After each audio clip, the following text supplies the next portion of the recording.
पानी समस्या समाधान यथाशीघ्र हो कहीं देखूँ मुझे 2002 मसीह सरपंच भाव निर्वाचित होकर आसती 2003 मसीह गोटे टांकीटा कराइला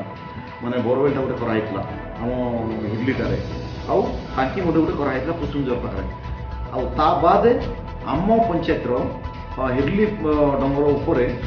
पंचायतर अनुमति नहीं गोटे बड़ टांकीटा कराई जोटा कि बर्तमान चली नवरंगपुर सहर को पानी सप्लाई चलती से तार बोरवेलटा कराई आम इंद्रावती पाखे और से पानी उठे टांकी आनी टांकी सप्लाई कर परिप्रेक्षी से टांकी या समय हिडली डंगर टांकीटा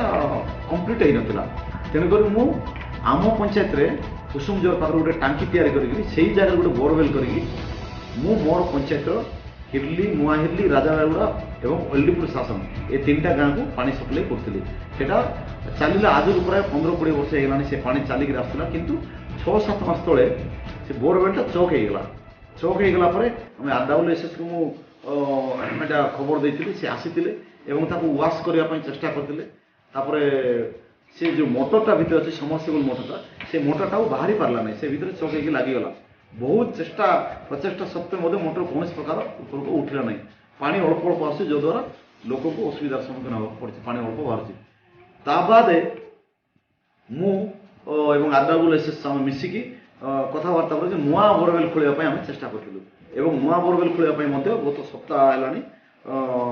जा गाँव में बोरवेल खोलवाटा आरंभ करूँ।